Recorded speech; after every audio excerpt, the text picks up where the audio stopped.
হাকিম হুজুর, ওমর জিনের নতুন ঘটনা। ঘটনার নাম গোস্থানের রহস্য। বলছেন হাকিম হুজুর, শোনো দাদু ভাই, ওমর আমার সাথে থাকতে শুরু করার পর থেকে আমার জীবনে অনেক কিছুই বদলে গিয়েছিল। ওমরের মতো এত শক্তিশালী একটা জিন যখন ছায়ার মতো পাশে থাকে, তখন দুনিয়ার কোনো কারো জাদুর তানজি শয়তান জিন সহজে আমার ক্ষতি করতে সাহস পেত না। কিন্তু শয়তানের অনুসারীরা তো আর বসে থাকে না, তারা নতুন নতুন রূপ ধরে মানুষের ঈমান নষ্ট করার জন্য বা ক্ষতি করার চেষ্টা করে, এখন লেগেই থাকে। আজকে যে ঘটনা তোকে বলবো না, সেটা করেছিল শফিককে শেষ করার প্রায় বছরখানেক পরের ঘটনা। সেদিন ছিল বৃহস্পতিবার। আসরের নামাজ পড়ে আমি আমার হজরখানায় বসে তসবি পড়ছিলাম। আমার পেছনে ছিল ধবধবে সাদা পাঞ্জাবি আর বাধায় গোল টুপি। এমন সময় দেখলাম হজুরখানার দরজাটা একটা বদ্ধ বয়স্ক লোক এসে দাঁড়ালো সেখানে। দোকটার পরনে একটা পুরনো চেক লুঙ্গি আর গায়ের সাদা পুতুয়া। লোকটার চেহারা দেখে মনে হচ্ছিল যেন গত কয়েকদিন ধরে ঠিকঠাক মতো ঘুমায়নি। চোখের নিচে রীতিমতো কালি জমে গেছে, আরে সারা শরীরে অদ্ভুত এক কাপড়। স্পষ্ট দেখছিলাম সে থরথর করে কাঁদছে। আমি লোকটাকে ডেকে বললাম, আসসালামু আলাইকুম ভাই, ভেতরে আসুন। আপনাকে তো চিনতে পারলাম না, কোথা থেকে আসছে? লোকটার ভেতরের এসে রীতিমতো আমার কাছে ঠুকরে ঠুকরে কেঁদে উঠল। আর তারপর তার পরনে ভুতু আর কোনা দিঘির মধু চোখ মুছতে মুছতে বলল, ওয়ালাইকুম আসসালাম হুজুর, আমার নাম সোলাইমান। আমি আসছি অনেক দূরের কাঞ্চনপুর গ্রাম থেকে। আপনার নামটা শুনে অনেক আশা নিয়ে আপনার কাছে এসেছি হুজুর। আমাদের গ্রামটাকে বাঁচান হুজুর, না হলে আমাদের গ্রামে আর আরেকজন পুরুষ মানুষও জ্যান্ত থাকবে না, কোনোভাবেই থাকবে না। লোকটার কথা শুনে আমি একটু অবাক হলাম। আমরা শান্ত হন সোলাইমান ভাই, আগে একটু পানি খান, তারপর বিস্তারিত করে বলুন জামে কি হয়েছে। আর শুধু পুরুষ মানুষের কথা কেন বলছেন বলুন তো সোলেমান ভাই? ঢোক ধক করে রতমতো পানি গিরে ফেলল। তারপর বলা শুরু করলেন, হুজুর, আমাদের গ্রামের শেষ মাথায় একটা পুরনো বড় কবরস্থান আছে, অনেক পুরনো। সেটা গোরস্থানটা এতটাই পুরনো যে গ্রামের মুরব্বীরা বলতে পারে না ওইটার বয়স কত। গত 1 মাস ধরে ওই গোরস্থানের পাশ দিয়ে রাতে বা ভোরের বেলা কোনো পুরুষ মানুষ হেঁটে যায়, তবে তার আর রক্ষা নেই। বিশেষ করে যাতে যারা যারা ভরিদা পাঞ্জাবি, পায়জামা, টুপি পরে মসজিদে যায়, তাদের উপর আক্রমণটা বেশি হচ্ছে। গত 1 সপ্তাহে আমাদের গ্রামের 3 জন যুবক মারা গেছে হুজুর। আমি ভ্রুচুকে বললাম, মারা গেছে মানে কিভাবে মারা গেছে? ভাই রীতিমতো কাঁপতে কাঁপতে বললেন, তাদের লাশ পাওয়া গেছে ওই কস্থানের ঠিক মাঝখানে একটা বিশাল পুরনো পটগাছের নিচে।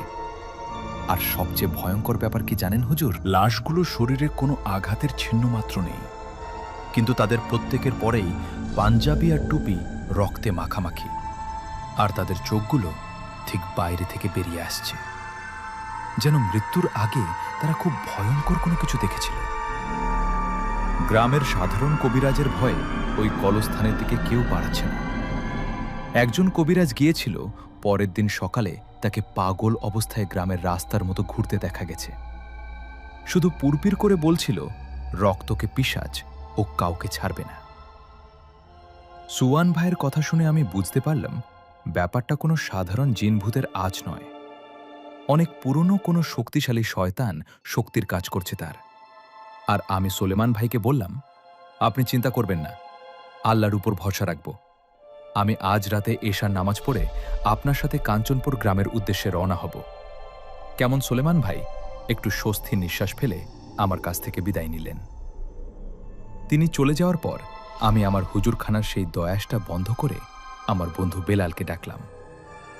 বেলাল তো আমার সেই পুরনো বন্ধু ডাকার সাথে সাথে বেলাল এসে হাজির হল। সে বলে উঠল, আসসালামু আলাইকুম হুজুর। স্মরণ করেছেন বেলাল? রীতিমতো বাধা নিচু করে বলল। আমি বললাম, ওয়ালাইকুম আসসালাম বেলাল। কাঞ্চনপুর গ্রামের ওই গড়স্থানের ব্যাপারটা তোমরা কিছু জানো নাকি? ওখানে তো কিসের নাকি হইতেছে বেলাল? কিছুক্ষণ চুপ করে থেকে বলল, হুজুর, কাঞ্চনপুর গ্রামের ওই কবরস্থানটার কথা আমি বার করে জানি। ওখানে বহু বছর আগে এক ভয়ঙ্কর তান্ত্রিককে কবর দেয়া হয়েছিল। তস বেঁচে থাকতে মানুষের রক্ত দিয়ে কালো জাদু করত। কিন্তু তার মৃত্যুর পর ওই জায়গাটা এতদিন শান্তই ছিল। হঠাৎ করে কে বা কারা সেখানে গিয়ে শয়তানের মঞ্চ পড়ে ওই তান্ত্রিকের অসম আত্মাকে আবারও পোষা কোনো প্রাচীন পিশাচকে জাগিয়ে তুলেছে। পিশাচটা প্রচণ্ড রাগান্বিত, আর সে বিশেষ করে পরহেজগার পুরুষ মানুষদের উপরে আক্রোশ মেটাচ্ছে। আমি বুঝতে পারলাম বিপদ কতটা গভীর হয়ে গেছে। আমি বেলালকে বললাম, ঠিক আছে, তোমরা প্রস্তুত থেকো, আজ রাতে আমরা কাঞ্চনপুর যাব। আর হ্যাঁ, ওর খবর। বেলাল একটু এসে বলল, ওমর ওমর তো আপনার আশেপাশেই আছে হুজুর। আপনি তো জানেন ওমর সাধারণ কাজে ডাকাটা তা ঠিক হবে না। যদি আমরা পরিস্থিতি সামলাতে না পারি তখন ওমরকে ডাকা যাবে। আমি বিলালের কথায় সায় দিলাম। এশার নামাজ শেষ করে আমি আমার সাদা পাঞ্জাবি আর পায়জামাটা পরে, মাথায় টুপি আর কাঁধে একটা চাদর জড়িয়ে সুলাইমান ভাইয়ের সাথে কাঞ্চনপুর গ্রামের উদ্দেশ্যে রওনা দিয়ে দিলাম। আমরা যখন কাঞ্চনপুর গ্রামে গিয়ে পৌঁছলাম না, রাত তখন 12টা পর। গ্রামটা যেন একটা মৃত্যুপিতে পরিণত হয়েছে। কোন বাড়িতে কোন আলো জ্বলছে না, এমনকি কোন কুকুরের ডাকও শোনা যাচ্ছে না। ঝড় দিকে একেবারে থমথমে নীরবতা। সুলেমান ভাই আমাকে তার বাড়িতে নিয়ে গেলেন। আমি সুলাম ভাইকে বললাম, আপনি বাড়িতে থাকুন, আমি একাই গরুস্থানটার দিকে যাচ্ছি। কেমন? আর হ্যাঁ, আমি না ফেরা পর্যন্ত ঘরের বাইরে যাবেন না। কিন্তু কোন ভাবে না, আর দরজা খুলবেন না সুমন ভাইয়ের মতো ভয়। ভয় রাজ হলেন। আমি একাই সেরাতে গোরস্থানের দিকে পা বাড়ালাম। গ্রামের মেঠো পথ ধরে হাঁটছি, চারপাশে ঘন বাঁশবাগান। রাতের বাতাসটা অস্বাভাবিক রকমের ঠান্ডা। গোরস্থানের কাছাকাছি আসতে আমার ডাকে একটা বিশ্রী পচা গন্ধ এসে লাগলো। বড় হলো যেন অনেকগুলো বড়া লাশ একসাথে সাথে পচে আছে। আমি মনে মনে হয় তাহলে কুরসি পড়তে পড়তে গোরস্থানের সীমানায় পা রাখলাম। গোরস্থানটা সত্যিই অনেক বিশাল এবং বেশ ভয়ঙ্কর। আমি অন্ধকারে দেখলাম গোরস্থানের পাশে এসে বিশাল বটগাছটা ডালপালা মেরে দাঁড়িয়ে আছে, যেন একটা বিশাল দানব হাত বাড়িয়ে আমাকে ধরার জন্য চেষ্টা করছে। আমি আস্তে আস্তে বটগাছের দিকে এগিয়ে গেলাম। হঠাৎ আমার মনে হলো আমার পেছনের শুকন পাতার উপরে কেউ যেন হেঁটে হেঁটে আসছে।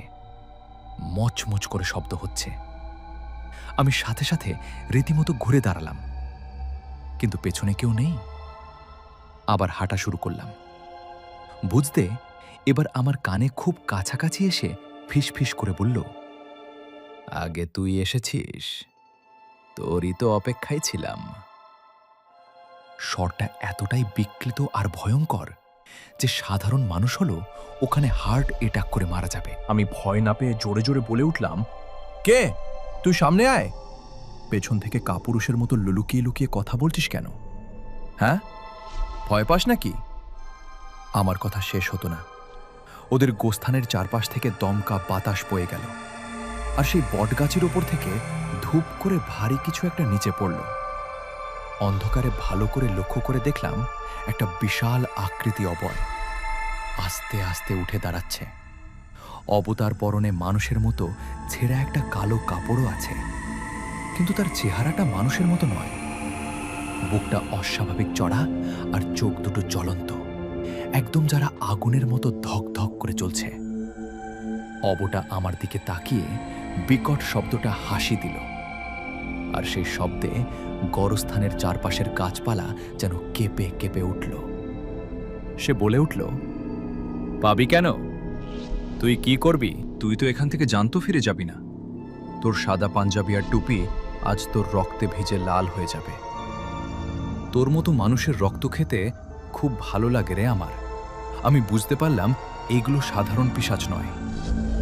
আমি সাথে সাথে আমার হাতে ফু দিয়ে সূরা পড়ে পিশাচটার দিকে রীতিমতো ইশারা করলাম। কিন্তু অবাক করার বিষয় হলো আমার বঞ্চের কোনো প্রভাবে ওর উপর পড়ল না।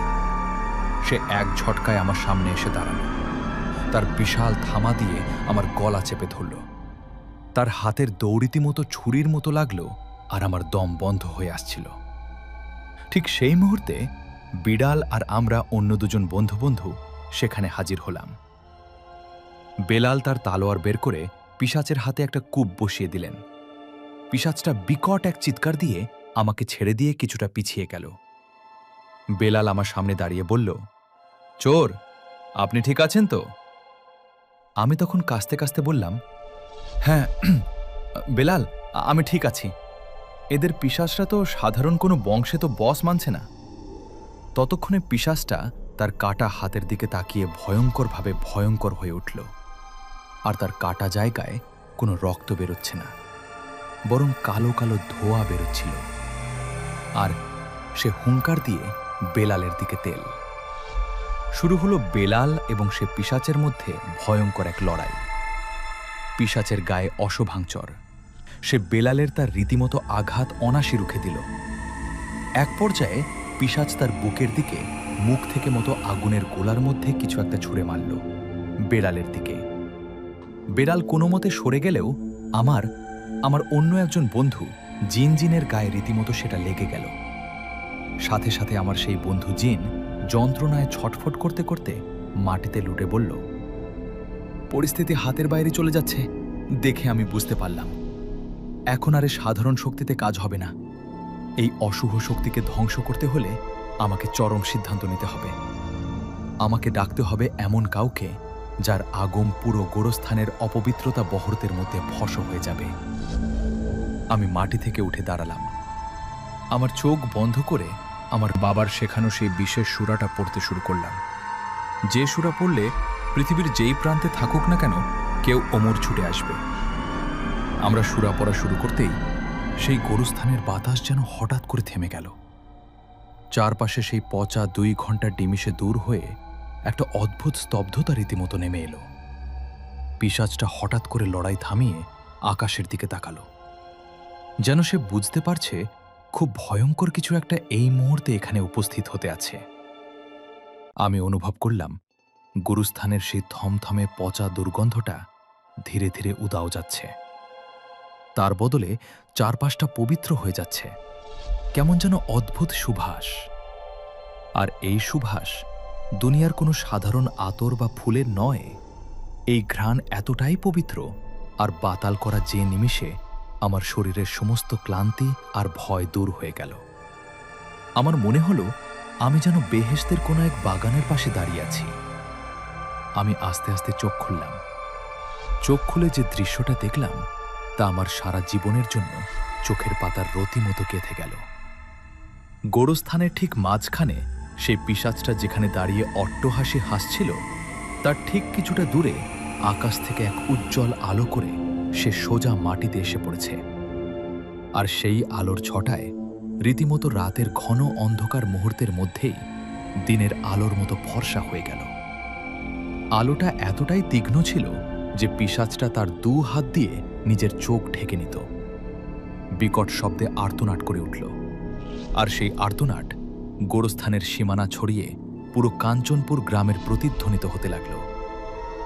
আস্তে আস্তে সে আলোর সেটা কমতে শুরু করল, আর সেই আলোর মাঝখান থেকে বেরিয়ে এলো এক বিশাল সুধাম দেহিতে। সে আর কেউ নয়, সে আমার চরম শক্তিশালী বন্ধু ওমরজন। ওমরের পরনশী সাদা আলখাল্লা, তার চোখ দুটো এতটাই সুন্দর যে মায়াবী যেদিকে তাকালে চোখ ফেরানো যায় না। কিন্তু আজ ওমরের সে মায়াবী যারা এক অদ্ভুত গাম্ভীর জোয়ার রাগ মিশেছিল। তার চোখ দুটো থেকে যেন আগুন বেরোচ্ছিল। আগুন, আগুনের লাভা পড়ছিল তার শরীর থেকে। ওমর আমার দিকে তাকিয়ে সে চিরচেনা বৃষ্টি এক এবং অদ্ভুত গম্ভীর কণ্ঠে বলল, আসসালামু আলাইকুম হাকিম, তুমি ঠিক আছো তো? আমাকে ডাকতে তোমার এত দেরি হলো কেন? আমি ওমরের দিকে তাকিয়ে একটা সুস্থ বিশ্বাস হলে আবার বললাম, ওয়ালাইকুম আসসালাম ওমর সাহেব, আমি ঠিক আছি, কিন্তু আমার বন্ধু জিনদের অবস্থা তো ভালো নয়। ওই পিশাচটা সাধারণ কোনো শয়তান নয়, অনেক পুরনো আর অনেক শক্তিশালী। ওমর তখন ঘাড় করিয়ে সে পিশাচটার দিকে তাকালো। পিশাচটা ততক্ষণে আলোর তেজ সহ্য করতে না পেরে মাটিতে হাঁটু গেড়ে বসে পড়েছে। ওমরের দৃষ্টি তার উপরে পড়তে সে থরথর করে কাঁপতে শুরু করল। যে পিশাচটা একটু আগে আমাকে রীতিমতো অবিলয় গলা চিপে ধরেছিল না, সে এখন ওমরের সামনে একটা অসহায় ইঁদুরের মতো কাঁপতে লাগল। ওমর তার দিকে এক পায়ে গিয়ে বেঘের মতো ভারী কণ্ঠে বলল, এত বড় সাহস! তুই আল্লাহর এক নেক বান্দার গায়ে হাত তুলেছিস? তুই জানিস তুই কার সামনে দাঁড়িয়ে আছিস? পিশাচ কাঁপতে কাঁপতে বলল, যে তুই তোর তোর শরীর থেকে এত তেজ বের হচ্ছে কেন? তুই তো সাধারণ কোনো বাড়িতে ভাই, ফ্রিতে কে তুই? ওমর একটা তাচ্ছিল হাসি আসলো। সে হাসিতে কোনো আনন্দ ছিল না, শুধুমাত্র ধ্বংসের একটা পুরো হাস ছিল। ওমর তখন বলল, হবে চলার মতো তোর যোগ্যতা হয়নি, অপবিত্র শয়তান। তুই এতদিন গোরস্থানে শুয়ে শুয়ে মানুষের রক্ত খেয়েছিস। আজ তোর সেই রাত্রের নেশা আমি চিরতরে মিটিয়ে দেব। পিশাচরা বুঝতে পারল ওমরের সামনে কোনোভাবে সে টিকতে পারবে না। পাল্লানোর জন্য সে হঠাৎ করে কালো ধোঁয়ায় পরিণত হয়ে আকাশের দিকে উড়ে যাওয়ার চেষ্টা করল। কিন্তু ওমর কি তাকে এত সহজে ছাড়ার পাত্র? দাদুভাই ওমর তার ডান হাতটা আকাশের দিকে তুলে বিড়বিড়ি করে কি যেন অজানা ভাষা একটা মঞ্চ করল। সাথে সাথে গোরস্থানের চারপাশ বাটির নিচ থেকে আগুনের এক বিশাল প্রাচীর তৈরি হয়ে গেল। পিশাচটা সেই আগুনের প্রাচীরে ধাক্কা খেয়ে ছিটকে আবারও মাটিতে এসে পড়ল। আগুনের ছোঁয়ায় তার শরীরে কিছু অংশ রীতিমতো পুড়ে ঝলসে গেল। যন্ত্রণায় সে বিট চিৎকার করতে লাগল। আর সে ওমর গর্জে উঠে বলল, কোথায় পালাবে শয়তান? আর তোর কোনো রক্ষা নেই। পিশাচ যখন দেখল তার বানানোর কোনো রাস্তা নেই, সে বড় উঠল। সে বুঝতে পারল সে কোনোভাবে লড়াই করতে পারবে না। হঠাৎ করে ওর দুপানিতে সহজ আঘাত করল ওমরের উপরে, আর সাথে সাথে পুরো গরস্থানের মাটি থরথর করে কাঁপতে লাগল। আমি বেলাল ছেটিকে কয়েক হাত ধরে গিয়ে পড়লাম। আমি অবাক হয়ে দেখলাম গোরস্থানের পুরনো কবরস্থান রীতিমতো ফেটে ফেটে যাচ্ছে, আর সেই ফাটা অংশ থেকে বেরিয়ে আসছে শত শত কঙ্কাল আর গর্থগলিত লাশ। পিশাচ তার কালো জাদুর শক্তিতে গোরস্থানের পুরো পুরনো সে মুর্দা লোকগুলোকে জাগিয়ে তুলেছে। মুর্দদের মধ্যে শত শত কঙ্কালার লাশ আমাদের চারপাশ থেকে ঘিরে ফেলল। তাদের সবার চোখের কোঠরে লাল আগুন জ্বলছে। পিশাচরা রীতিমতো হহ করে এসে উঠল আর বলে উঠল, তোর শক্তি অনেক বেশি রে, কিন্তু আবার এই বিশাল ভীত বাহিনীর হাত থেকে তুই আর তোর বন্ধু হাকিমকে কিভাবে বাঁচাবি রে? হাকিমকে ছিঁড়ে ছিঁড়ে খাবি, শত শত ডাস। আরে কঙ্কাল আমার আর বিড়ালের দিকে তেড়ে আসতে লাগলো। বিড়াল তার তালোয়ার দিয়ে সামনে দাঁড়ালো, কিন্তু এত বিশাল বাহিনীর সামনে এত সে একা কতক্ষণ টিকবেন? আমার নিজেরও তখন বুকের ভেতরে ভয় ঢুকে গেছে। আমি আবারও সূরা কালাম পড়া শুরু করলাম। ঠিক সেই সময় ওমরের চেহারায় এক ভয়ঙ্কর রূপ ফুটে উঠল, যে রূপের কথা আমি আগে কখনো কোনো ঘটনায় বলিনি। দাদুভাই, ওমরের শরীরটা আস্তে আস্তে বিশাল হতে শুরু করল। তার সাদা আলখাল্লাটা বেরিয়ে গিয়ে পুরো শরীরটা যেন একটা বীভৎস আগুন হয়ে গেল। তার চোখ, বুক, এমনকি গায়ের লঙ্ঘন থেকে বেরিয়ে এলো এক একটা কাটা আগুন বেরিয়ে আসলো। আর কাঁটাযুক্ত আগুন গোরস্থানের তাপমাত্রা মুহূর্তে এতটাই বেড়ে গেল যে বড় হচ্ছিল আমরা যেন ফুটন্ত চুল্লির ভিতরে দাঁড়িয়ে আছি। আমি আর বেলাল ওমরের দেওয়া সে বিশেষ আতর দেখে নিলাম। আগুনের তাপ আমাদের গায়ে লাগছিল না, এজন্য সে তাপের তীব্রতা আমরা ঠিকই অনুভব করতে পারছিলাম। ওমর তার জ্বলন্ত শরীর দিয়ে বিশাল এক হুঙ্কার ছিল। সেই হুঙ্কারের শব্দঙ্কারের শব্দে কানের পর্দা রীতিমতো ফেটে যাবার উপক্রম হল। ওমরের মুখ থেকে বিশাল এক আগুনের গোলাপ বেরিয়ে মৃত বাহিনীর উপরে গিয়ে পড়ল। দাদুভাই, আমি নিজের চোখে না দেখলে বিশ্বাসই করতাম না এতটা ভয়ঙ্কর ধ্বংসিলা হতে পারে ওমর। সে পবিত্র আগুনের ছোঁয়া লাগা মাত্রই কঙ্কালগুলো, অর্ধগড়িত লাশগুলো ছাই হয়ে বাতাসের সাথে বসে গেল। তাদের বিকট আর্তনাদি পুরো গড়স্থানের পরিবেশটা ভারী হয়ে উঠল। মাত্র কয়েক সেকেন্ডের মধ্যে পিশাচের তৈরি করা সে বিশাল মৃত বাহিনী একদম নিশ্চিহ্ন হয়ে গেল। মাটিতে শুধু পড়ে রইল সে এক গাদা কালো ছাই পিশাচ। নিজের চোখের সামনে তার এত ভয়ঙ্কর পরিণতি দেখে স্তব্ধ হয়ে গেল। তার সারা শরীর ইতিমতো অবশ হয়ে গেছে। ওমর তার জ্বলন্ত রূপ নিয়ে আস্তে আস্তে পিশাচটার দিকে গিয়ে ওমরের পায়ের ছোঁয়া গোরস্থানের বাটি ভুরে কালো হয়ে যাচ্ছিল। ওমর পিশাচটার গায়ে তার বিশাল জ্বলন্ত হাত দিয়ে পিশাচটার গলাটা চেপে ধরল। পিশাচার শরীরে ওমরের হাতের তাপে রীতিমতো গলে বলে করল। সে পিশাচটা বলে উঠল, আমাকে ছেড়ে দে, দয়ে ছেড়ে দে। ওমর তার গলা আরো শক্ত করে চেপে ধরল আর বলল, ছেড়ে দেব? তুই আল্লাহর ঘর মসজিদে যাওয়ার নিহ মানুষদের রক্ত খেয়েছিস, আর আমি তোকে ছেড়ে দিব। তবে হ্যাঁ, তোকে মারার আগে একটা কথা জানতে চাই। বল, কে তোকে এই গড়স্থানে জাগিয়ে তুলেছে? তোর পেছনে কার হাত আছে? পিশাচ যন্ত্রণায় ঝাটফাট করতে করতে বলল, বলবো না। তো আমি বলবো না। সে তোকে কি করবে আমি জানি না, কিন্তু তুই এখন যদি সত্যি না বলছো, তাহলে তোর আত্মাকে আমি এমন জাহান্নামের আগুনে পড়াবো, কেয়ামত পর্যন্ত শক্তি পাবি তুই। ওমরের কণ্ঠ তখন বিভৎস হয়ে গেছে। পিশাচ আর সহ্য করতে পারল না। সে কেঁদে কেঁদে বলল, দল ভৈরব, তার নাম দল ভৈরব। সেনচনপুর গ্রামের পাশে এক গভীর জঙ্গলে পুরনো এক গাড়ি মন্দিরের নিচে আস্তানা কেড়েছে। সে আমাকে তার নিজের রক্ত খাইয়ে জাগিয়ে তুলেছে। সে এক বিশাল বলিদানের প্রস্তুতি নিচ্ছে। তার ওই বলিদানের জন্য পবিত্র পুরুষ মানুষের রক্ত দরকার ছিল। তাই সে আমাকে এই গড়স্থানের পাহাড়ে রেখেছিল, যাতে আমি তার জন্য শিকার ধরে আনতে পারি। কালভ নামটা শুনে আমার বুকটা করে উঠল। আমি বুঝতে পারলাম, এই পিশাচটা তো শুধু একটা বহর মাংস। আসল পিশাচ তো সাপ তো ভরা তুলে বসে আছে ওই জঙ্গলের ভেতরে। ওমর পিশাচার কথা শুনে শান্ত হয়ে গেল। তার হাতের বাঁধনটা শীতল হল না। ওমর তখন বলল, তোর কাজ শেষ, এবার তুই চিরকালের জন্য জনমে যা। এই কথা বলে ওমর তার হাত দিয়ে এমন একটা তীব্র আগুন বের করল যে পিশাচটা এক শব্দও করার কোনো রকম সুযোগ পেল না। চোখের পলকে বিশাল আকৃতির এক ভয়ঙ্কর রক্তে পুক পিশাচ গলে গলে কালো তরলে পরিণত হল, আর তারপর মাটির সাথে মিশে গেল এবং গোরস্থানের সে পুরনো বটগাছ একটা বড় ডালো আগুনে তাপে বড়বড় করে ভেঙে পড়ল।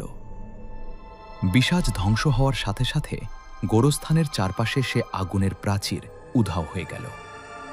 পরিবেশটা আবারও আগের মতো শান্ত হয়ে ঠান্ডা হয়ে গেল। আকাশে ভোরের আচ্ছা আলোয় রীতিমতো ফুটতে শুরু করেছে। ওমর তার স্বাভাবিক এবং সুন্দর আর স্নিগ্ধ রূপে ফিরে এলো। আমি আর বেলাল দৌড়ে রীতিমতো ওমরের কাছে গেলাম। আমি বললাম, আলহামদুলিল্লাহ ওমর সাহেব, আপনি না থাকলে আজ কাঞ্চনপুর গ্রামের যে কি হতো তালাই ভালো জানেন। আমি স্বস্তির নিঃশ্বাস ফেলে বললাম। ওমর আমার দিকে তাকিয়ে হাসল, কিন্তু তার চোখে চিন্তার স্পষ্ট ছাপ আমি দেখতে পাচ্ছিলাম।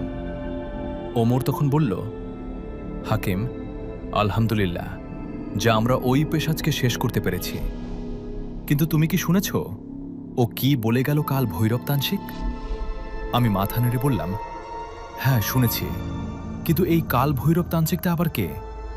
সে কেন এত বড় বলিদানের আয়োজন করেছে? খবর? একটা দীর্ঘশ্বাস ফেলে বলল, কাল ভৈরব কোনো সাধারণ তান্ত্রিক নয়।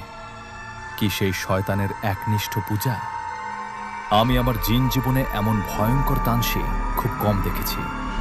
সে শয়তানকে খুশি করে আমরত্ব লাভের আশায় একটি প্রাচীন এবং ভবিষ্যৎ কারো সাথে সাধনা করছে, আর সেই সাধনা পূর্ণ করার জন্যই তারা 101 জন পরহেজগার মানুষের রক্ত প্রয়োজন। এই পিশাচটা সেই রক্তের যোগান দিচ্ছিল। আমরা আজ পিশাচটাকে মেরে ফেলেছি ঠিক, কিন্তু এতে ডাল ভৈর থেমে থাকবে না। সে বুঝতে পারবে কেউ তার কাছে বাধা দিচ্ছে। সে আরও ভয়ঙ্কর হয়ে উঠবে। বেলালের চোখে মুখে তখন ভয়ের ঝাঁপ বেড়াল। বলল, হুজুর, তাহলে এখন আমাদের কি করণীয়? আমরা কি এখন এই জঙ্গল দিয়ে কাল ভৈরবকে আক্রমণ করব? ওমর রীতিমতো হাত নেড়ে বেলালকে থামিয়ে দিল আর বলল, না বেলাল, তাড়াহুড়ো করাটা বোকামি হয়ে যাবে। কারণ ভুলবো রাস্তা কোনো সাধারণ জায়গায় নয়। ওই পুরনো মন্দিরের চারপাশে কালোচন্দ্র অদৃশ্য জান ঘিরে রেখেছে। আমরা যদি সেখানে যাই তবে নিজেরাই জানে আটকে পড়ব। তাছাড়া কালভৈ একা নয়, তার কাছে এমন কিছু প্রাচীন শয়তানের শক্তি বন্দী আছে যা আমাদের কল্পনারও বাইরে। তাকে মারতে হলে আমাদের সঠিক পরিকল্পনা করা দরকার। আমি ওমরের কথাগুলো খুব মনোযোগ দিয়ে শুনছিলাম। বুঝলাম সামনের রাস্তাটা মোটেই সহজ হবে না। শফিকের ঘটনার পর আমি ভেবেছিলাম হয়তোবা আমার জীবনে আর কোনো বড় বিপদ আসবে না, কিন্তু এখন তো দেখছি কাল ভৈরবতান্ত্রিক শফিকের চেয়ে ভয়ঙ্কর 100 গুণ ভয়ঙ্কর। আমি ওমরকে বললাম, তাহলে ওমর সাহেব, এখন আপনি কি করতে বলেন বলুন তো? আমরা কি এভাবেই বসে থাকব? আর গাল উপরেও ব্যাকের পর এক মানুষের রক্ত ঝরাবে। ওমর রীতিমতো আমার কাঁধে হাত জেকে বলল, আমি থাকতে সেটা কখনো হতে দেব না হাকিম। হবে, আমি এখনই আমার রাজ্যে ফিরে যাচ্ছে। আমাকে কিছু ব্রাজিন কিতাবও কাল ভৈরবের কান জাদুর কাটার উপায় বের করতে হবে। আর আমার দাদা জিনের সাথে আমার আলোচনা আছে। আর তুমি আর তোমার এই বন্ধু জিনদের নিয়ে সোলাইমানের বাড়িতে চলে যাও। জগের মানুষদের বলে দাও আজ থেকে গোরস্থানের রাস্তা নীরব। আরে হ্যাঁ, জঙ্গলের দিকে কেউ যেন ভুলেও পা না বাড়ায়। তবে আজ রাতেই আবারও তোমার কাছে আসব। তখন আমরা কাল ভৈরবের রাস্তায় ঢোকার রাস্তা বার করব। এই বলে ওমর আমাকে আর বেলালকে সালাম জানিয়ে শূন্য মিলে গেল। ভোরের আলো তখন বেশ ভালোভাবে উঠেছে। পাখিদের ডাকে চারপাশটা মুখরিত। আমি আর বেলাল গোরস্থান থেকে বেরিয়ে সোলায়ন ভাইয়ের বাড়ির দিকে পা বাড়ালাম।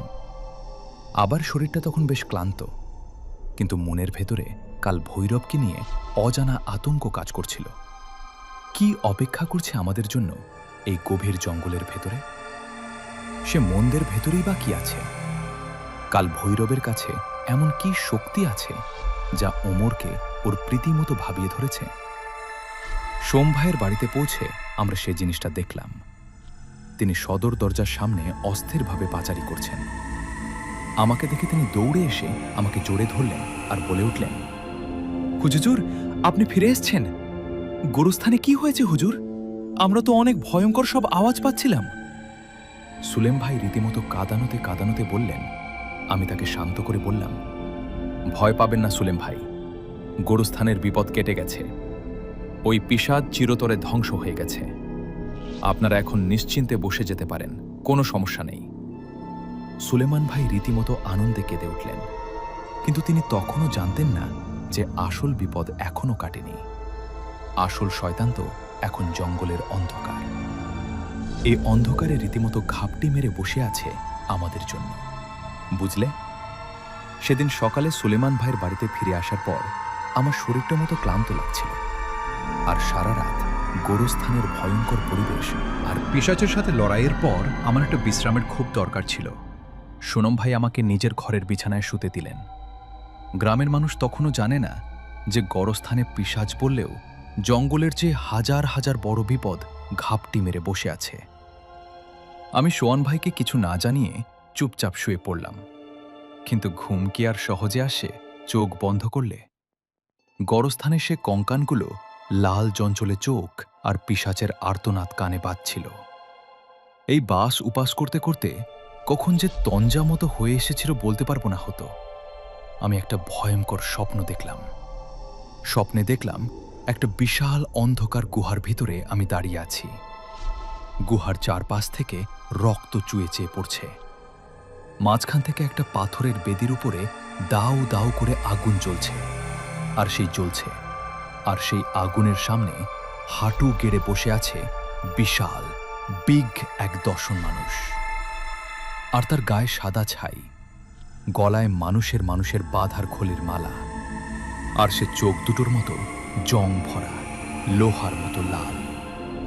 তার হাতে একটা বিশাল খাড়া, আর সেখান থেকে ফোঁটায় ফোঁটায় তাজা রক্ত বাটিতে এসে পড়ছে। লোকটা হঠাৎ করে আমার দিকে তাকিয়ে বিকট একটা হাসি দিল। তার হাসিতে গুহার দেয়ালগুলো রতিমতো কেঁপে কেঁপে উঠতে লাগল। সে তার ভারী কর্কশ কণ্ঠে বলে উঠল, হাকিম, তুই আবার এই বৌরাগে শেষ করেছিস? তাতে আমার কিছুই যায় আসে না। আমি যা চাই তা আমি পাবই। তোর এই ওমর জিন সবাকে আটকে রাখতে পারবে না। আজ রাতে বিবিতে তোর রক্ত ঝরবে।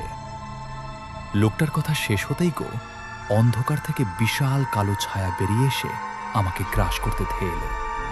আমি ভয় চিৎকার করে ঘুম থেকে রং জেগে উঠে দেখি আমার পুরো শরীর ঘাম বেজে। ভাই ছুটে এসে বললেন, কি হয়েছে হুজুর? আপনি আপনি এমন করে চিৎকার কেন করছিলেন? আমি নিজেকে সামাল দিয়ে বলে উঠলাম, কিছু না ভাই, একটা বাজে স্বপ্ন দেখেছিলাম আর কি। এখন কটা বাজে জোহরের আজান দিয়েছি হুজুর? শান সাহেব বলেন, আমি উঠে উজু করে জোহরের নামাজ আদায় করলাম। নামাজের পর আল্লাহর কাছে অনেকক্ষণ রীতিমতো মোনাজাত করলাম, যেন আজ রাতের লড়াইটা তিনি আমাকে সাহায্য করেন। কারোর স্বপ্নে আমি যে তান্ত্রিককে দেখেছি সে কাল ভৈরব, তা বুঝতে আমার আর কোনো বাকি ছিল না। আমার চোখে তখন অশুভ শক্তি আমি দেখতে পাচ্ছি, সেটা সাধারণ কোনো শয়তান নয়। এভাবেই দেখতে দেখতে জোহর আসর মাগরিবের ওয়াক্ত চলে এলো। এশার নামাজ শেষে আমি সুলাইমান ভাইয়ের ঘরের দরজার বসির মতো তসবি পড়ছিলাম। বিরান আর আমার অন্যান্য জিনরা তখন অদৃশ্য অবস্থায় বাড়ির চারপাশে পাহারায় ছিল। রাত তখন প্রায় 12টা 4 দেখে নিস্তব্ধতা বিরাজ করছে। হঠাৎ আমি অনুভব করলাম দুপুরের সেই ব্যবসা গরমটা উদ হয়ে গেছে।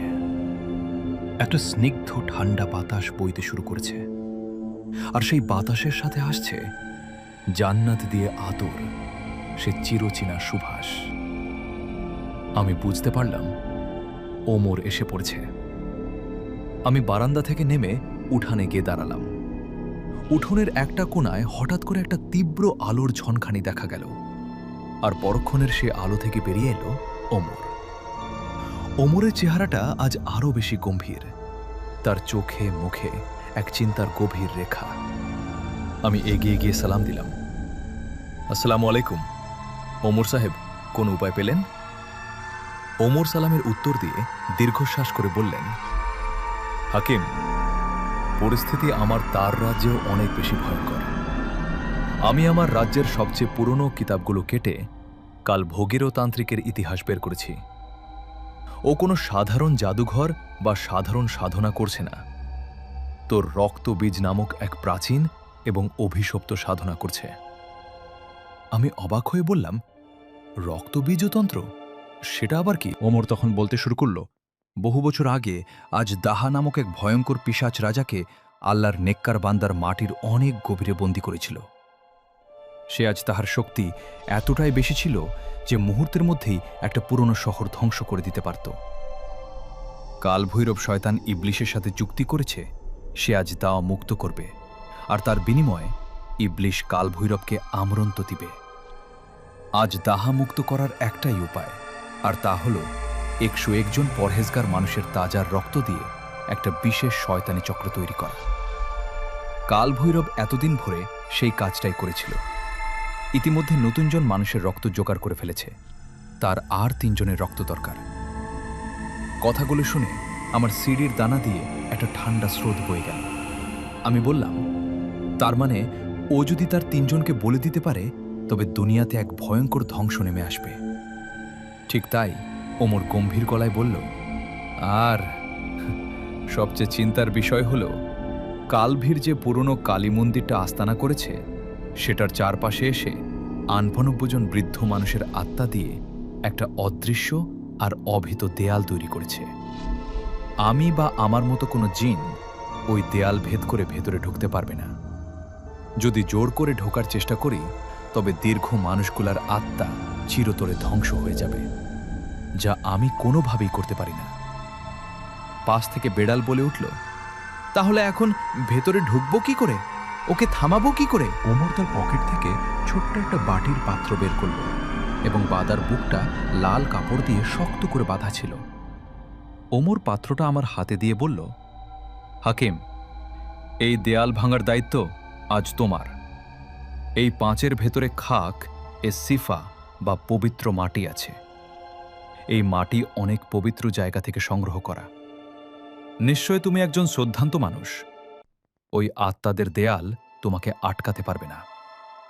তুমি যদি ওই মন্দিরের সীমানায় পৌঁছাবে, তখন তুমি সূরা পড়তে শুরু করবে এবং ওই অদৃশ্য দেহের উপর ঝুরে মারবে। আল্লাহর কালাম আর এই পবিত্র মাটির স্পর্শে সে শয়তানের দেয়াল ভেঙে পড়বে। হাড্ডি হয় তারাও মুক্তি পাবে। দেয়াল ভাঙার পর আমি আর বেড়াল ভেতরে প্রবেশ করতে পারব। আমি পাত্রটা শক্ত করে ধরে বললাম, ইনশাল্লাহ, অবশ্য আমি পারব। কিন্তু বনেরই জঙ্গলের রাস্তা মোটেও সাধারণ নয়। কাল বুঝতে পেরেছি যে আমরা এসে পড়েছি, তাই জঙ্গলের প্রতিটি গাছ, প্রতিটা লতা পাতায় কালো ছাদের পাত বেঁধে রাখা হয়েছে। তোমার চোখের সামনে অনেক কিছুই ভাসবে, কানে অনেক প্রিয়জনের ডাক শুনতে পাবে, কিন্তু কোন অবস্থাতে তুমি ভয় পাবে না। আর আমার তৈরি করা সুরক্ষার বৃত্ত থেকে এক পাও বাইরে ফেলবে না। যদি বৃত্তের বাইরে যাও, তবে আমি তোমাকে বাঁচাতে পারবো না। আমি দ্রুতার সাথে মাথা উঠেছে। হঠাৎ আমি শুনতে পেলাম জঙ্গলের গভীর থেকে কেউ যেন আমাকে ডাকছে, হাকিম বাজান। আমারে বাঁচা। কণ্ঠটা শুনে আমি থমকে দাঁড়ালাম। এটা তো আমার মৃত বাবার কণ্ঠ। আমি পরিষ্কার শুনতে পাচ্ছিলাম বাবা যন্ত্রণায় কাতলাচ্ছেন। আমার বুকের ভেতরটা বজতে উঠল। আমি অজান্তে সুরক্ষার বৃত্ত থেকে এক বাইরে ফেলার উপক্রম করলাম। তখনই বেড়াল খপ করে আমার হাতটা ধরে ফেলল আর বলল, চোর, ওদিকে তাকাবেন না। ওটা আপনার বাবার নয়, ওটা কাল ভৈরবের মায়াজাল। আপনাকে বৃত্তের বাইরে নেয়ার চেষ্টা করছে। বিড়াল ফিসফিস করে বলল। সামনে থেকে ওমর হুঙ্কার দিয়ে বলে উঠল, শয়তানের ধোকায় কাঁদ দিও না হাকিম, জিকির করতে থাকো। আমি চোখ বন্ধ করে জোরে জোরে আল্লাহর নাম নিয়ে জিকির করতে লাগলাম। কিছুক্ষণ পর বাবার কণ্ঠটা একটা অট্টহাসিতে রূপান্তরিত হয়ে বাতাসে মিলিয়ে গেল। আমি আল্লাহর শুকরিয়া আদায় করলাম।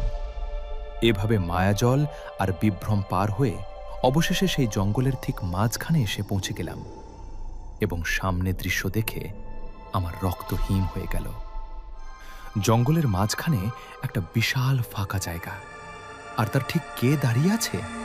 সেই পুরনো ধ্বংসপ্রাপ্ত কালী মন্দিরটা।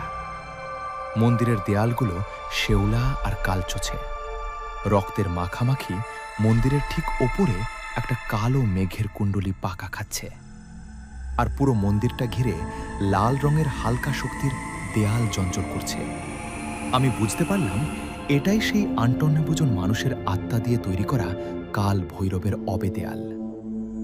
ওমর আমার দিকে তাকিয়ে বলল, হাকিম, সময় চলে এসেছে। আমি আর বেশিক্ষণ সামনে যেতে পারবো না। তুমি এগিয়ে যাও। আল্লাহর উপরে ভরসা রেখো।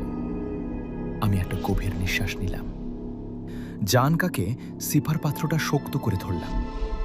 আমি ওমরের সুরক্ষাবৃত্ত বাইরে পা রাখলাম। সাথে সাথে আমার মনে হলো হাজার হাজার অদৃশ্য হাত যেন আবার খামচে ধরার চেষ্টা করছে। বাতাসের তীব্রতা এতটাই বেড়ে গেল যে আমার দাঁড়িয়ে থাকাটাকে কষ্ট করে উঠেছিল। আমি এক পা করে সে লাল দেয়ালটার দিকে এগিয়ে যেতে লাগলাম। কান ফাটানো আর্তনাদ শুনতে পারছিলাম। আমি সে ৯৯ জন নিরীহ মানুষের আর্তনাদ শুনতে পাচ্ছিলাম। তারা যেন আমাকে বলছে, ফিরে যা, ফিরে যা, তোরা মরবি। কিন্তু আমি আর থামলাম না। দেয়ালের ঠিক মাঝখানে গিয়ে দাঁড়ালাম। পাঁচের লাল কাপড়টা খুলে ফেললাম। তারপর মুখ ভরা নিঃশ্বাস নিয়ে উচ্চস্বরে পড়তে লাগলাম। ওমরের দেয়া সেই মঞ্চটা আমার কণ্ঠ শুনে পুরো জঙ্গল রীতিমতো প্রতিধ্বনিত হতে লাগল, এবং আমার সে পবিত্র মাটির সজোরে ডান অদৃশ্য দেয়ালের উপরে ছুঁড়ে মারলাম। মাটিটা দেয়ালের গায়ে লাগার সাথে সাথে একটা বিকট বিস্ফোরণ শব্দ হলো। মনে হলো শত শত গাছের গ্লাস একসাথে রীতিমতো ভেঙে চুরমার হয়ে গেছে। সেই লাল দেওয়ালের মুহূর্তের মধ্যে টুকরো টুকরো হয়ে বাতাসে মিলে গেল। আর সাথে সাথে আমি দেখলাম সাদা রঙের অসংখ্য ছোট ছোট আলোর আলোর কণা আকাশের দিকে রীতিমতো উড়ে যাচ্ছে। নিরীহ আত্মাগুলো অবশেষে মুক্তি পেল। দেয়াল ভাঙ্গার সাথে সাথে ওমর আর বেলাল রীতিমতো বিদ্যুতের বেগে আমার দিকে এগিয়ে আসলো। ওমরের চোখ তখন রাগে ফুঁসছে। সে বলে উঠল, সাব্বাস হাকিম, এবার কাম ভৈরব শেষ দেখার সময় হয়ে এসেছে। আমরা তিনজন দিনে মন্দিরের ভাঙ্গা দরজার দিকে ভেতরে প্রবেশ করলাম এবং মন্দিরের ভেতরের পরিবেশটা আরও বেশি ভয়ঙ্কর ছিল। চারদিকে শুধু মানুষের মাথার খুলি আর হাড়গো ছড়ানো। মাঝখানে একটা পাথরের বেদিতে দাও দাও করে আগুন জ্বলছে, আর সেই আগুনের ঠিক পেছনে হাড়ের তৈরি করা একটা সিংহাসন বসে আছে, কালভতান। ঠিক যেমন মনটা আমি স্বপ্নে দেখেছিলাম। বিশাল দেখুন, সারা গায়ে ছায়া, আর কপালে সিঁদুরের বরফ পালে সিঁদুরের বড় একটা ফোঁটা, আর চোখ দুটো দিয়ে রীতিমতো পৈশাসিক আনন্দ ঝরছে। তার এক হাতে বিশাল রক্তমাখা খানা আর অন্য হাতে একটা কালো রঙের খুলি। আমাকে দেখে কাল ভৈরব তার সিংহাসন থেকে বসে পড়ল। তারপর বিকট এক হাক হাসি দিতে শুরু করল। যে মন্দিরের ছাদ থেকে ধুলো বলি রীতিমতো খসে বসে পড়তে লাগল দাদু ভাই, এবং সে বলে উঠল হঠাৎ করে, বিকট এক বিভট কণ্ঠ বলে উঠল, অবশেষে এলি তোরা। আমি তো ভেবেছিলাম তোর হয়তোবা ভয়ে ওই জঙ্গলের মায়াজালে আটকে মরেছিস তুই। তাহলে বিখ্যাত হাকিম হুজুর। আর তোর সাথেটা কে রে?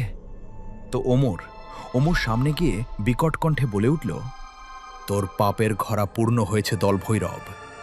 তুই আল্লাহর সৃষ্টির সাথে বেঈমানি করেছিস, তার শাস্তি দিতেই আমি এসেছি। আজ তোর ও শয়তানের ধ্বংস আমি তোর বেধির সাথে ভস্ম করে দিব। কান ভৈরব একটু ভয় পেল না, বরং সে তার হাতের খানাটা ঘুরিয়ে তাছিলে সুরে বলল, আমাকে ভস্ম করে দিবি? এখন জানিস না তুই কার দরবারে এসেছিস? তোরা ভাবছিস এই দেয়ালটা ভেঙে তোরা জিতে যাচ্ছিস? ওটা তো তোদের ভেতরে আনার জন্য একটা টোপ ছিল। মাত্র কাল ভৈরবের কথা শুনে আমার বুকটা কেঁপে উঠল। তার মানে ও জানতো যে আমরা দেয়াল ভাঙব। কাল ভৈরব তার হাতের খানাটা সোজা মাটিতে গেঁথে দিল। তারপর সে সংস্কৃতিতে অজানা কোনো পৈশাচিক ভাষায় জোরে জোরে মঞ্চ পড়তে শুরু করল। মঞ্চ পড়ার সাথে সাথে মন্দিরের বেজেরা থরথর করে কাঁপতে লাগল। বেশের পাথরগুলো ফেটে যেতে শুরু করল, আর সেই ফাটা অংশ দিয়ে বেরিয়ে আসতে লাগল ভয়ঙ্কর সব বিকৃত আকৃতির ছায়ামূর্তি। এটা কোনো নির্দিষ্ট আকার নেই, কিন্তু এদের চোখগুলো জ্বলন্ত, আর মুখ দিয়ে বিষাক্ত কালো ধোঁয়া বেরোচ্ছে।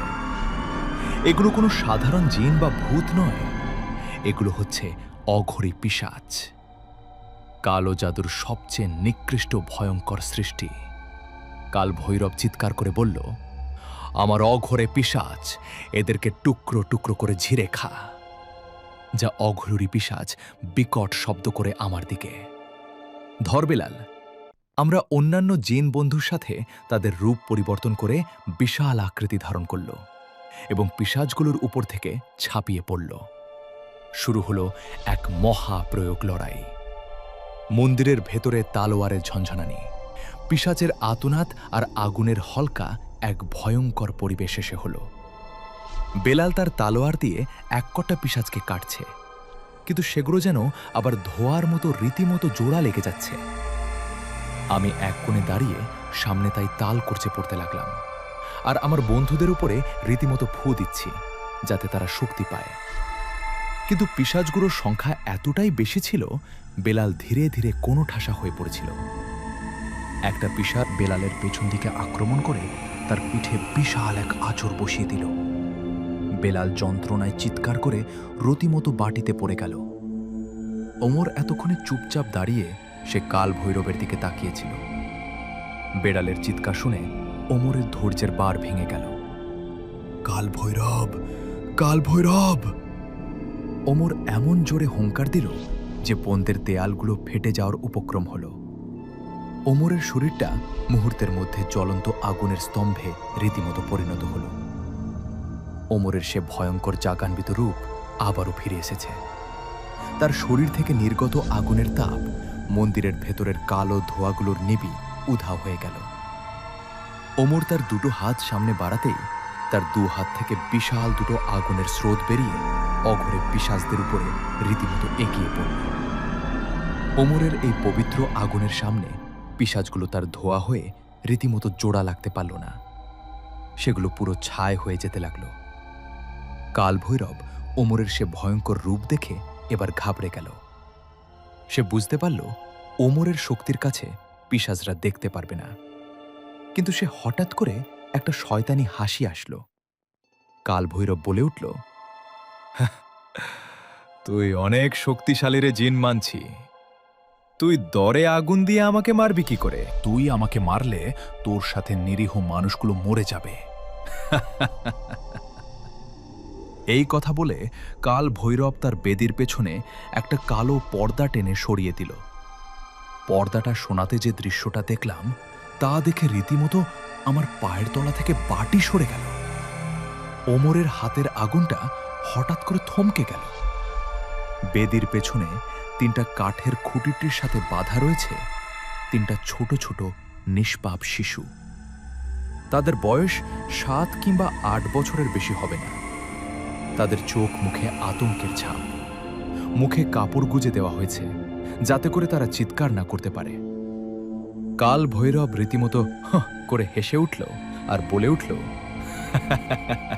দেখলি তো আগে, এই 3টা নিষ্পাপ বাচ্চাই হলো আমার সাধনার শেষ দিন বলি। আমার আজ দাগে জাগাতে 3টা বাচ্চার পবিত্র রক্ত যথেষ্ট। অমর, তুই যদি এখন তোর পুরো শক্তি দিয়ে আমাকে আঘাত করিস তবে বাচ্চারাও তোর আগুনে পুড়ে ছাই হয়ে যাবে। আর তুই যদি আমাকে না মারিস তবে আমি এদের রক্ত দিয়ে আজ চাঁদকে জাগিয়ে ধরব। বলো, এখন তুই কি করবি? তোদের তো খুব দয়া মায়া, তাই না রে? আমি রীতিমতো ভয়ে আতঙ্কিত গেলাম। কাল ভৈরব আমাদের এক চরম পরীক্ষার বুকে দাঁড় করিয়ে দিয়েছেন। যদি ওমর কাল ভৈরবকে মারে তবে নিষ্পাপ 3টা শিশুর মৃত্যু করবে, আর যদি না মারে তবে কাল ভৈরব সে প্রাচীন শয়তানকে মুক্ত করে দুনিয়া ধ্বংস করে ডেকে নিয়ে আসবে। ওমর তার আগুনের রোখ ধরে রেখে এক দৃষ্টিতে শিশুগুলোর দিকে তাকিয়ে রইল। তার চোখে আগুন যেন একটু ঢুকে পড়ল। আমি ওমরের দিকে তাকিয়ে চিৎকার করে বললাম, ওমর ভাই, ওমর ভাই, কিছুটা করুন, বাসাতে যেন কিছু না হয়। গান ভরেও তখন হাতের খাড়াটা নিয়ে শিশুর গলার দিকে এগিয়ে গেল। আর তখন সে বিশাল রক্তমাখা খাড়াটা যখন বিদ্যুতের গতিতে সে ছোট্ট নিষ্পাপ শিশুটার গলার দিকে নেমে আসলো, আমার মনে হলো আমার হৃৎপিণ্ড যেন মুহূর্তের জন্য থেমে গেছে। আমি ভয়ে চোখ বন্ধ করে ফেললাম। আর আমি চিৎকার করে বলছিলাম না, এটা করিস না। আমি ভেবেছিলাম চোখ খুললেই দেখব সেটা কানাডা বানা মাটিতে পড়ে আছে, আর কাল ভৈরব শয়তানের সাধনা পূর্ণ করে হাসছে। কিন্তু আমি যার দৃশ্যটা দেখলাম আমার সারা জীবনের জন্য অবিস্মরণীয় স্মৃতি ভয়ঙ্কর হয়ে আমার মস্তিষ্কে কেটে গেল। আমি দেখলাম কাল ভৈরব খাড়াটা শিশুর গলায় নয় দেখে সেটা শিশুটার ঠিক পেছনে সেই শক্ত কাঠের খড়িটার উপরে সজোরে আঘাত করছে, এবং খাড়ার আঘাতে খুঁটিটার বরবর করে ভেঙে 2 টুকরো হয়ে গেল। কিন্তু শিশুরা সেখানে নেই। শুধু ওই শিশুটা নয়, বাকি যে 2টো শিশু খুঁটির সাথে বাঁধা ছিল তার না, ওখানেই, সেখানে নেই। কাল ভৈরব নিজে অবাক হয়ে তার খানাটার দিকে তাকিয়ে আছে। সে বুঝতে পারছে না চোখের পলক 3টে বাচ্চা কোথায় উদায় গেল। হঠাৎ মন্দিরের অন্য প্রান্ত থেকে ওমরের গম্ভীর বিক্ষুচ্ছন্ন কণ্ঠস্বর ভেসে এল, শয়তান, তুই ভেবেছিস আমি শুধু আগুন জ্বালাতে জানি? তুই আমার শক্তি সম্পর্কে এখনো কিছুই জানিস না। কিছু না। আমি ঘাড় ঘুরিয়ে দেখলাম ওমর মন্দিরের একদম ডান কোনায় দাঁড়িয়ে আছে। আর তার পায়ের কাছে সেই 3টা শিশু নিরাপদে বসে আছে। ওমরের শরীর থেকে এখন আর আগুন বেরোচ্ছে না, বরং তার পুরো শরীর থেকে স্নিগ্ধ সাদা আলোয় রীতিমতো মোড়ানো। দাদুভাই, ওই ওমরের গতি এতটাই বেশি ছিল, কাল ভৈরব রীতিমতো খাড় নামানোর সাথে সাথে 1 সেকেন্ডেরও কম সময়ের মধ্যে ওমর জিন নিজের নিজের আগুনের রূপ পরিবর্তন করে বাতাসের গতিতে গিয়ে বাঁচা 3টাকে বাঁধনমুক্ত করে ওই কোণায় নিয়ে এসেছেন। এইটা কোনো সাধারণ জিনের পক্ষে সম্ভব নয়। কাল ভৈরব আগে রীতিমতো উমাদ হয়ে গেল। উম্মাদ। তার চোখ দুটো রোতম ঠিক করে বেরিয়ে আসছিল। সে চিৎকার করে বলল, তুই আমার বলি ঝুড়ি করেছিস, আমি তোকে ছাড়ব না। ওমর রীতিমতো শান্ত গলায় আমাকে বলল, হাকিম বাচ্চাদের নিয়ে তুমি আর বিড়াল মন্দির থেকে বাইরে চলে যাও। এবার ওই শয়তানের সাথে আমার বোঝা পড়ার সময় হয়ে এসেছে। আমি চাই না পিশাচটা ডংসার রক্ত তোমার গায়ে রাখুক। আমি আর দেরি না করে ছুটে গিয়ে বাচ্চা 3টাকে বুকে জড়িয়ে ধরলাম। বিড়াল ততক্ষণে উঠে দাঁড়িয়েছে। তার পিঠে কতটা তখন রীতিমতো ধোয়া বেরোচ্ছে, কিন্তু সে দাঁতে দাঁত চিপে রীতিমতো আমার সাথে বাচ্চাদের মন্দিরের দিকে। সে মাটির সুরক্ষার দিকে গিয়ে দাঁড়ালো। আমরা রীতিমতো বাইরে যেতে ওমর সে ভয়ঙ্কর কণ্ঠস্বর শুনতে পেলাম এবং লক্ষ্য করলাম সে বিভৎস রূপে ফিরে এসেছে। তার শরীর আবারও দাও দাও করে জ্বলতে শুরু করেছে। মন্দিরের ভিতরে তাপমাত্রা এতটাই বেড়ে গেল যে পাথরের দেয়ালগুলো চরচর করে ফাটতে শুরু করল। কাল ভৈরব তার খানা দিয়ে রীতিমতো ওমরের দিকে তেড়ে এলো। সে চিৎকার করে কোন এক শয়তান বংশ পড়তে শুরু করল।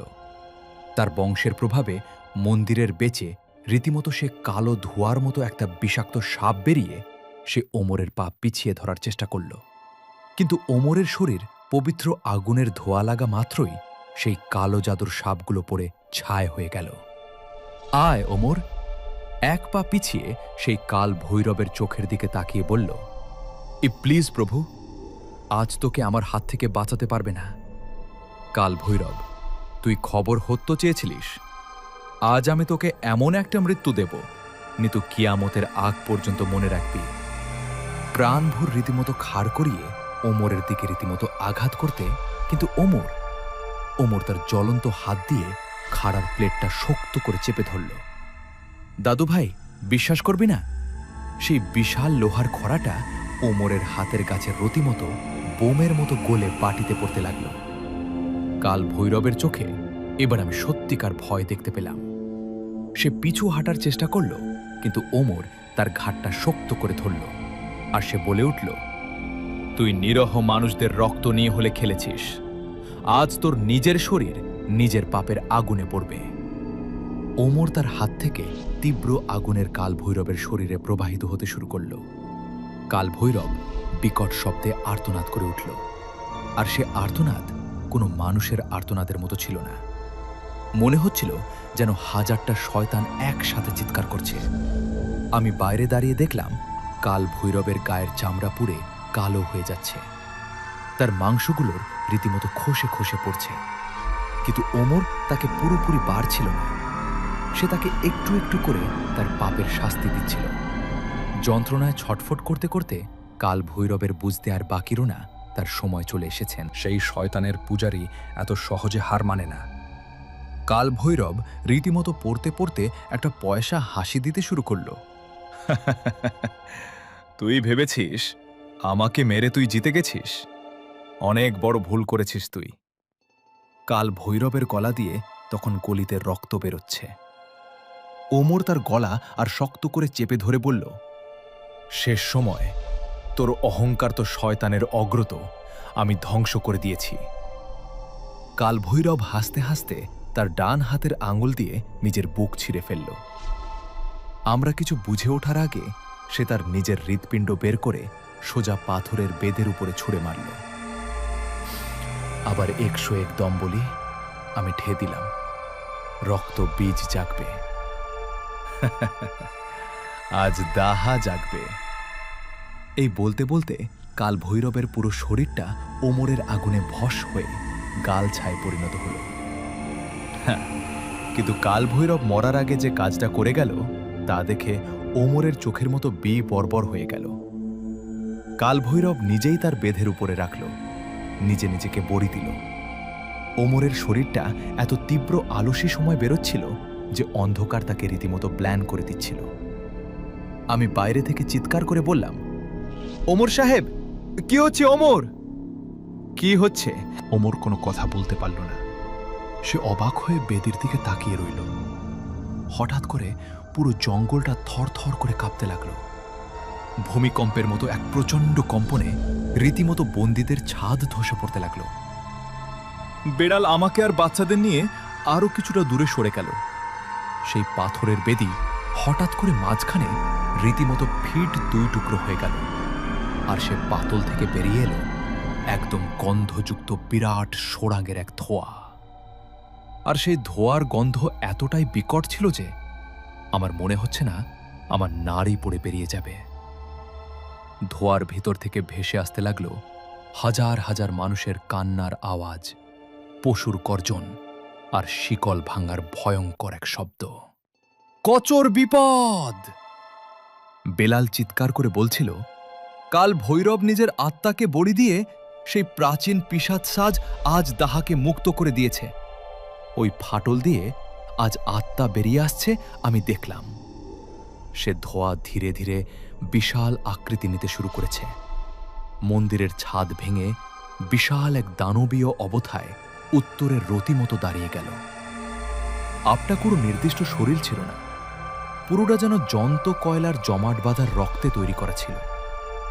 তার চোখ দুটো বিশাল আকারের আগুনের গোলার মতো চলছে। তার বাধার উপরে সিংহের মতো দুটো বাঁকানো হাড় রয়েছে। আজ রাত হাজার হাজার বছর ধরে বন্দী থাকা সেই অভিশপ্ত পিশাচ রাজ আজকাল ভৈরবের বুকের রক্তে মুক্ত হয়ে গেছে। আজ রাত তার বিশাল বাধা উঁচু করে ওমরের দিকে তাকালো। তার শ্বাস প্রশ্বাস যেন মনে হচ্ছিল কোন বিশাল ঘূর্ণিঝড় বইছে। সে যখন কথা বলছিল তার গলার আওয়াজে জঙ্গলের বড় বড় গাছগুলো শিগর শুদ্ধ পড়ে যাওয়ার মতো অবস্থাও ছিল। সে বলে উঠল, কে তুই? তুই আমাকে বন্দি দশা থেকে মুক্ত করেছিস। আজ তার আওয়াজটা এতটাই ভারী ছিল যে বলতে পারবো না। আমি ওমর তখন তার আগুনের রূপ নিয়ে এগিয়ে এলো, কিন্তু আজ তার বিশাল আকার সামনে রীতিমতো ওমরকে ছোট দেখাচ্ছিল। ওমর নির্ভীক কণ্ঠে বলল, আমি তোকে ভুক্ত করিনি পিশাচ, তোকে ভুক্ত করেছি। এক শয়তানের পূজারী নিশা আমি একটু আগে ভস্ম করেছি, আর এখন আমি তোকে আমার সে জাহান্নামের অতল গোবরে দিব যেখান থেকে তুই উঠে এসেছিস আজ না। এবার বিক একটু হাসি দিল আর বলল, আমাকে বানাবি তুই? তোদের সমান হাজার হাজার বছর আগে তোদের মতো লাখ লাখ ঝিনকে আমি পায়ের তলায় পিষে মেরেছি। আজ এত বছর পর দুনিয়ার আলোচনা আজ প্রথমে আমি তোর রক্ত দিয়ে অবচেষ্ট পেটাব। এই কথা বলে আজদা তার বিশাল একটা হাত ওমরের দিকে বাড়িয়ে দিল। তার হাত থেকে কালো রঙের একটা আগুনের হলো বেরিয়ে ওমরের গায়ের উপরে গিয়ে পড়ল। ওমরের নিজের শরীরটা যেন আগুন ধরে গেল একেবারে, আর তার কালো আগুন যেন তার চেয়েও। আমি দেখলাম ওমর সে কালো আগুনের ধাক্কায় ছিটকে গিয়ে মন্দিরের এক ভাঙা দেয়ালের উপর আসে পড়ছে। আমি চিৎকার করে বললাম, ওমর! ওমরও সাথে সাথে উঠে দাঁড়ালো। আমি বুঝতে পারলাম ও বেশ আঘাত পেয়েছে তার শরীরে। আগুনের তেজদি মতো কেউ এসছে। ওমর বুঝতে পারল পিশাচ রাজস্থান সাধারণ লড়াই করা সম্ভব নয়। ওমর আমার দিকে তাকিয়ে চিৎকার করে বলল, বিড়ালকে সথি করে নিয়ে সোলাইমানের বাড়িতে ফিরে যাও। আজ না কোনো সাধারণ পিশাচ নয়, ও পুরো দুনিয়া ধ্বংস করার ক্ষমতা রাখে। ওর সাথে লড়াই হলে আমাকে এক মন এক ধারণ করতে হবে, যা দুনিয়ার কোনো মানুষ সহ্য করতে পারবে না। তোমরা যদি এখানে থাকো তবে তোমরা দাও শুয়ে যাবে। আমি কাঁদতে কাঁদতে বলে উঠলাম, আমি কাঁদতে কাঁদতে বললাম, কিন্তু আপনাকে একা রেখে আমি কিভাবে যাব ওমর? আপনাকে মেরে ফেলবে। ওমর একটা নান হাসি দিয়ে বলল, আমি আগেই বলেছিলাম হাকিম, ইবলিশের সাথে লড়াই করতে ভয় পায় না। এটা তো আজ তাহা একটা পিশাচ মাশরুম। আমাকে এমন এক জান নামের আগুনের শক্তি ব্যবহার করতে হবে, আমি কথা দিয়েছিলাম এই শক্তি আমি কোনো দিন ব্যবহার করব না। কিন্তু আজ আমার কোনো উপায় নেই, তোমরা জলদি চলে যাও। বেলাল বুঝতে পারল পরিস্থিতি কতটা ভয়ঙ্কর। সে জোর করে আমার হাত ধরে টানতে টানতে জঙ্গলের বাইর থেকে দৌড়াতে শুরু করল। বাচ্চাদের কোলে নিয়ে রীতিমতো আমরা অন্ধকারের ভেতর দিয়ে প্রাণপণে ছড়তে লাগলাম, এবং পেছন ফিরে একবার তাকাতেই দেখলাম আমার শরীরের রং সাদা আর লাল থেকে পরিবর্তিত হয়ে নীল রঙের হতে শুরু করেছে। তার শরীরটা বিশাল বড় হতে হতে আজ তাহার সময় বিশাল আকার দানব হয়ে গেল। দানব পুরো জঙ্গলটার আকাশটা যেন নীল আগুনে ছেয়ে গেল। সেই নীল আগুনের তেজ এতটাই বেশি ছিল যে অনেক দূর থেকে আমি উত্তাপ অনুভব করতে পারছিলাম। আজরা নামের সেই ভয়ঙ্কর পিশাচ ওমরের এই রূপ দেখে প্রথমবারের মতো রীতিমতো থমকে দাঁড়াল, এবং ওমরের আগুনের চোখ দুটো প্রথম আজহার দিকে রীতিমতো স্থির করল। ওমরের কণ্ঠস্বর তখন পুরো আকাশ বাতাস প্রকম্পিত করে তুলেছে। তুই 1000 বছর আগের গল্প শোনাচ্ছিস আমাকে, আজ আমি তোকে দেখাবো আল্লাহর দেয়া সুখে কাকে বলে জঙ্গল হবে তোর চিরস্থায়ী কবরস্থান। ওমর আর আজতাহা দুজনে একে অপরের দিকে রীতিমতো তীব্র ভেঙে ধেয়ে গেল। শোনো দাদু ভাই, আমরা যখন দৌড়াতে দৌড়াতে জঙ্গলের শেষ মাথায় গিয়ে পৌঁছিয়েছি, তখন পুরো আকাশটা যেন রক্তিম আর নীল রঙের সংমিশ্রণে অদ্ভুত এক রং ধারণ করল। আমি আর বেলাল থামিনি। আমরা সোলাইমান ভাইয়ের বাড়ির দিকে রীতিমতো দৌড়াতে লাগলাম। আমি বাচ্চাদের নিয়ে সোলাইমান ভাইয়ের ঘরের ভিতরে ঢুকে দরজাটা সজনে রীতিমতো বন্ধ করে দিলাম। বেলাল বাইরের বাহানা দিতে লাগল। বাচ্চারা তখন ভয় কাচ্ছিল। আমি সান্ত্বনা দিতে দিতে জানানার দিকে তাকিয়ে জঙ্গলের দিকে তাকালাম, আর সেখানে রীতিমতো ধাপ করে শব্দ হচ্ছিল। কোনো মানুষের পক্ষে সেই শব্দ নেওয়া সম্ভব হবে না, যেন বিশাল কোনো পাহাড় ভেঙে পড়ছে। আকাশ থেকে নীল আগুনের গোলার রীতিমতো বৃষ্টি হচ্ছিল। সে আলোর ঝলকানিটা আমি কোনো এক মুহূর্তের জন্য দেখতে পেলাম। ওমর আর আজদাহান যেন দুটো বিশাল আগুনের পাহাড় একে অপরের সাথে যুদ্ধ করছে। আজদাহান আর্তনাদার ওমরের সেই হুঙ্কার, সব মিলিয়ে মনে হচ্ছিল যেন চারিদিকে কেয়ামত নাজিল হচ্ছে। রাত প্রায় 3টার দিকে হঠাৎ করে সে বিকট শব্দগুলো থেমে গেল। পুরো জঙ্গলটা একেবারে নিস্তব্ধ হয়ে গেল। আমি ভয়ে ভয়ে জানালা খুলে বাইরে তাকালাম। জঙ্গলের সেই নীল আগুনের গোলাগুলো আর নেই। আকাশটা যেন পরিষ্কার। আমি আমার জিন বন্ধু বিড়ালকে ডাকলাম। বিড়াল আমার সামনে এসে হাজির হলো। তার সারা শরীর তখন ছায়ে ঢাকা, পিঠের জখমগুলো তখন রক্তাক্ত, সে হাঁপাচ্ছিল। আমি ভয়ে ভয়ে জিজ্ঞেস করলাম, বিড়াল, ওমর কোথায় এখন? আজ কি শেষ হচ্ছে? বিড়াল কোনো কথা না বলে শুধু পাটির দিকে তাকিয়ে রইল। তার চোখ থেকে রীতিমতো পানি পড়ছিল। সে বলল, হুজুর, খবর আজ আমাদের বাঁচার জন্য নিজের সীমা বাইরে চলে গেছে। আজ তা শেষ হয়েছে ঠিকই, কিন্তু ওমর বেলাল তার কথা শেষ করতে পারল না। আমি দেরি না করে অন্ধকারের মধ্যে দৌড়াতে শুরু করলাম। সে পুরনো মন্দিরের দিকে। আমার মনে হলো শুধু শুধু একটাই ভয়, ওমর কি বেঁচে আছে? মন্দিরে গিয়ে যা দেখলাম তা দেখে আমার বুক থেকে রীতিমতো কান্না বেরিয়ে আসলো। পুরো এলাকাটা যেন শ্মশান ভূমিতে পরিণত হয়েছে। সে বিশাল মন্দিরটার কোনো চিহ্ন নেই। সবকিছু রীতিমতো আগুনের তাপে গলে মাটির সাথে মিশে গেছে। কাল ভৈরব রীতিমতো অশুভ সেববেধির কোনো অস্তিত্ব নেই। আমি ওমরের নাম ধরে ডাকলাম, ওমর, ওমর সাহেব, আপনি কোথায় আছেন? ওমর সাহেব অনেকক্ষণ খোঁজাখুঁজির পর আমি দেখলাম ধ্বংসস্তূপের মাঝখানে একটা ছোট্ট জায়গায় ঘাসগুলো দখনের সবুজ, আর ঠিক মাঝখানে দমতবে সাদা কাপড়ে মোড়ানো। ওমরের সে শরীরটা নিস্তেজ হয়ে পড়ে আছে। তার শরীর থেকে তখন কোনো আলো বেরোচ্ছিল না। তার চোখ তখন বন্ধ। আমি তখন দৌড়ে গিয়ে তাকে জড়িয়ে ধরলাম।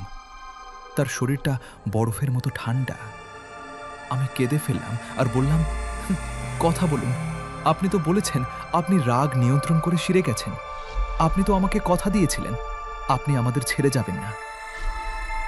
কিছুক্ষণ পর অনুভব করলাম ওমরের শরীরের সেই স্পন্দন ধীরে ধীরে পাওয়া যাচ্ছে, খুব আস্তে, যেন কোনো বড়া প্রদীপ ধীরে ধীরে জ্বলে উঠছে।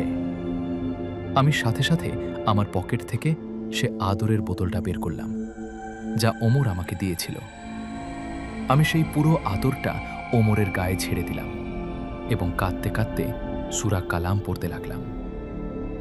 অনেকক্ষণ পর রীতিমতো ওমরের চোখের বাধা সামান্য কেটে উঠল। আস্তে আস্তে করে রীতিমতো তার চোখ পেল। তার সুন্দর চোখে আর কোনো তেজ নেই, সেখানে আছে ক্লান্তি। সে বলে উঠল, হাকিম, ভয় পেও না, আমি মরছি না, কিন্তু আমার শক্তি অনেকখানি কমে এসেছে। আমি স্বস্তির নিঃশ্বাস পেলাম, কিন্তু ওমরের অবস্থা দেখে বুঝতে পারলাম সে অনেক দুর্বল হয়ে গেছে। সে বলল, কাল ভৈরব আজ তাকে জাগিয়ে খুব বড় ভুল করেছিল। আজ তা কোনো সাধারণ পেশাদ ছিল না, সে ছিল শয়তানের এক অন্ধকার অংশ। তবে তাকে ধ্বংস করতে গিয়ে আমার শরীরের সমস্ত শক্তি হারিয়ে ফেলেছি। এখন থেকে অনেক দিন আমার রাজ্যে নির্জনে কাটাতে হবে, যেন আমি আমার দাদাজিনের মাধ্যমে আমার সেই পুরনো শক্তি ফিরে পেতে পারি। আমি বললাম, আপনি আবারও ফিরে আসবেন, অবশ্যই আবারও ফিরে আসবেন। আপনি বেঁচে আছেন, এটাই অনেক আমার জন্য। ওমর একটা ব্ল্যান হাসি দিয়ে বলল, অবশ্যই আসব। যতক্ষণ তুমি বিপদে পড়বে আমি ঠিকই তোমার কাছে আসব। কিন্তু হাকিম একটা কথা বাধায় রাখবে, এই দুনিয়ায় শয়তান কখনো শান্ত থাকে না, সে নতুন রূপে ফিরে আসে। তুমি নিজেকে সব সময় ঈমানের সাথে। এই কথা বলে ওমর আস্তে আস্তে উঠে দাঁড়ালো। তার শরীরের সেই নীল আগুনের তেজ এখন আর নেই। সে এখন একজন সাধারণ মানুষের মতো স্থির। সে আকাশের দিকে তাকালো, তারপর আমাকে আর বিড়ালকে একটা শেষ সালাম দিয়ে মুহূর্তের মধ্যে বাতাসের সাথে মিলিয়ে গেল। আমি কিছুক্ষণ একটা সেই ধ্বংসস্তূপের সামনে দাঁড়িয়ে রইলাম। বুঝতে পারলাম ওমর আমাকে একটা বড় শিক্ষা দিয়ে গেল। বিপদের সময় শুধু শক্তি শেষ কথা নয়, সাহস আর ধৈর্য আসল কথা না। সেই রাতে আমরা রীতিমতো কাঞ্চনপুর গ্রাম ত্যাগ করলাম। গ্রামের মানুষ তখন জানে না তারা কত বড় একটা ধ্বংসযজ্ঞ থেকে রক্ষা পেয়েছে। ওই 3টা শিশু তাদের পরিবারের কাছে রীতিমতো ফিরে গেল, আর সে অভিশপ্ত কালী মন্দির আর গোরস্থানের কালো জাতের ইতিহাস চিরদিনের জন্য মাটির নিচে রীতিমতো চাপা পড়ে গেল। জিজ ভাই ওমর জিন এবং সেই অভিশপ্ত গোরস্থানের ঘটনা এখানেই শেষ হল। কেমন লাগলো আজকের ঘটনা? পেরেছি তো আপনাদের বোনের মতো ওমর জিনের ঘটনা দিতে। ভৌতিক দুনিয়া এবং ভৌতিক কথার ভাবীয় ভাই এবং বোনেরা আপনাদের উৎসাহ পেলে আমি আরও নতুন নতুন ঘটনা আপনাদের সামনে উপস্থিত করব। এই ঘটনার শিকারটাই, শয়তান যতই শক্তিশালী হোক না কেন, আল্লাহর উপর অটল বিশ্বাস যদি থাকে এবং তার সঠিক পথের অনুসরণের সামনে সে কখনো টিকতে পারে না। আজকের মতো এখানেই বিদায় নিচ্ছি। সবাই ভালো থাকবেন, সাবধানে থাকবেন, আর সব সময় আল্লাহর জিকিরে নিজের মনকে পবিত্র রাখবেন। আর হ্যাঁ, আপনাদের যদি আরও ভয়ঙ্কর কোনো ঘটনার প্রয়োজন হয় অবশ্যই কমেন্ট করে জানাবেন। আজকের মতো এখানে বিদায় নিচ্ছি। আসসালামু আলাইকুম। আল্লাহ হাফেজ সবাইকে।